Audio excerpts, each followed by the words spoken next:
Hello everyone. In this video we'll be talking about buffers and how to deal with buffers when given different scenarios. So remember that a buffer is going to be any mixture of a weak acid and the conjugate base of that weak acid. So with a buffer solution you'll have some weak acid and also the conjugate base of that weak acid. That's important to keep in mind as we go forward. So let's tackle this first question first. So the first question says, what is a suitable buffer for a solution with a pH of 9.25? So what we'll want to keep in mind is we want to look for a pKa that is equal to our pH plus or minus 1. So what you'll want to do to find a suitable buffer is you'll want to look up a table of weak acids. And you'll want to look for a pKa of a weak acid that's within the range of plus or minus 1 of the pH. So if our pH is equal to 9.25, which in this case it is, we'll want to look for a pKa of a weak acid that's within the range of 8.25 to 10.25. So plus or minus 1. So as long as you find a pKa within this range, you will have a suitable acid for a buffer solution. So there's multiple right answers here. There's multiple weak acids that have a pKa within this range. But for our sake, I will go ahead and go with HCN. So HCN, hydrocyanic acid, has a pKa of 9.31. That falls within our range, so it would be a suitable acid to use in a buffer solution for a solution with a pH of 9.25. So this could be a potential answer to that first question. What is a suitable buffer?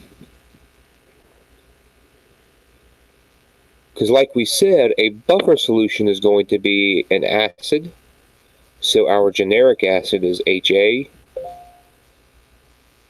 and A minus. So this is what a buffer solution will look like. It will be an acid and that acid's conjugate base. So for HCN, we're going to have HCN and its conjugate base, CN minus. So that's kind of a good segue to the second part of the question. So what happens when you want to calculate the pH of a buffer solution? So let's say we take our HCN and we want to know the pH of that solution. When we have this ratio of acid and conjugate base. So within buffer solutions, you'll have different ratios of conjugate base and original acid. And this, to calculate the pH of a buffer, will require the use of the Henderson-Hasselbalch equation. And so the Henderson-Hasselbalch equation is going to look like this. pH is equal to pKa plus the log of the concentration of conjugate base, A minus, divided by the concentration of acid.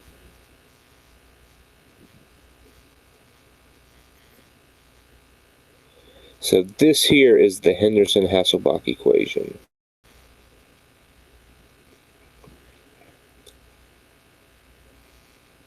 So we know from the previous question that the pKa of HCN is equal to 9.31.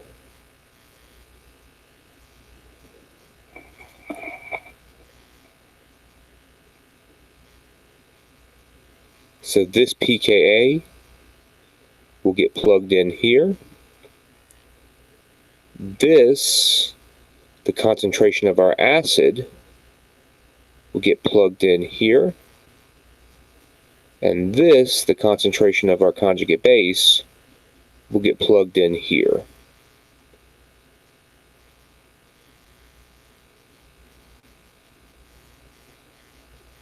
So I know that was a lot of plugging, but that's how it's done.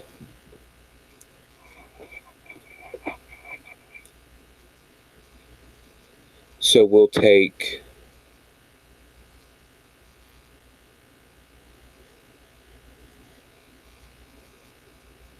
and start plugging in our numbers here. So pH is equal to the pKa, which is that 9.31,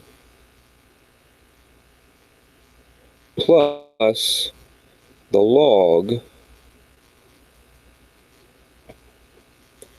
of concentration of A minus, which in this case is our Cn minus, so that will be 0.04, divided by the concentration of our acid, which is 0.05.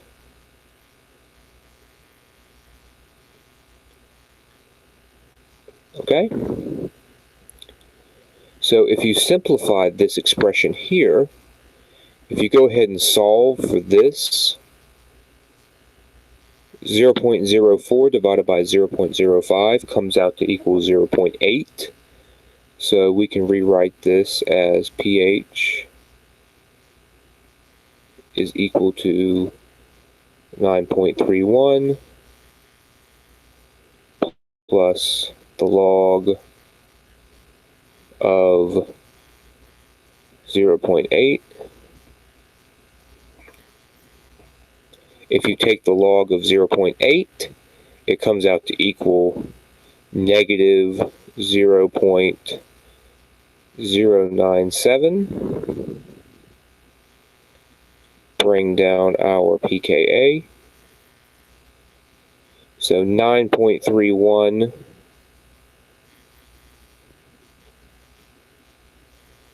minus 0.097.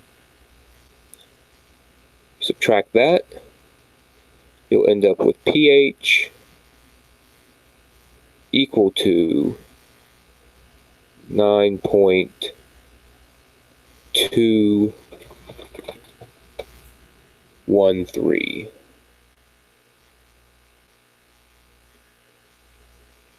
Like that. So pH is equal to 2.9, pH is equal to 9.213. And if you'll notice, because our concentrations of acid and conjugate base were so close, they were so almost identical, our pH isn't very different to our pKa. That should set off some alarm bells in your head. So I'm going to jot this down really quick. So keep in mind that if, and I know this is in black, I'm going to change the colors in a second. So if your concentrations of acid and conjugate base are the same, the pH will equal the pKa.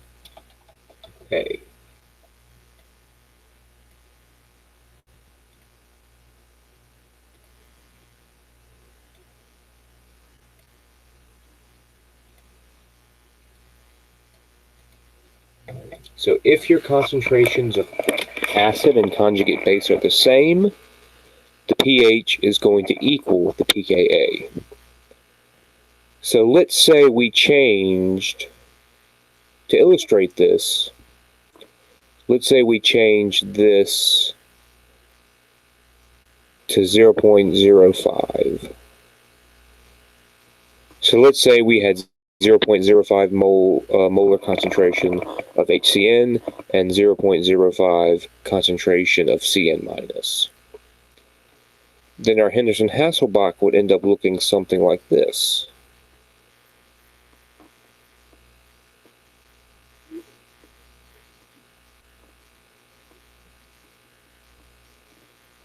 Oops.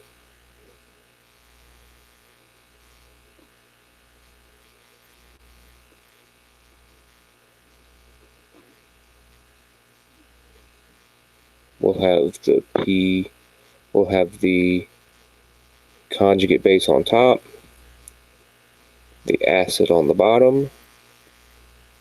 So 0.05 divided by 0.05 is just 1.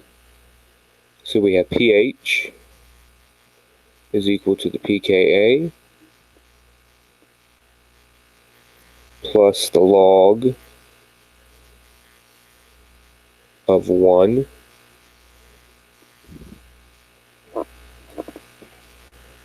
and if you know a lot about logarithms, you'll know that the log of 1 is 0. So this would end up being pH is equal to pKa plus 0. So in this case, the pH is equal to the pKa. If, that's a big if the concentrations of acid and conjugate base are the same. That's why the best buffer solutions have an equimolar concentrations.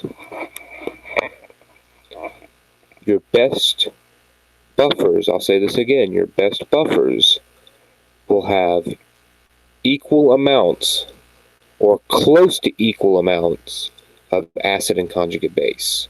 So if you're ever asked what makes a good buffer, you should know that it's when the concentrations of weak acid and conjugate base are either equal or close to equal.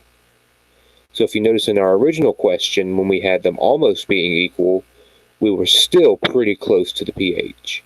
And that's the whole idea of having a buffer solution. You want to keep your solution at or around that pH. So the best situation is when your pKa of your weak acid buffer solution can equal your pH. Just food for thought. So this is how you would use the Henderson-Hasselbalch equation to solve for the pH of a buffer solution. And there you go.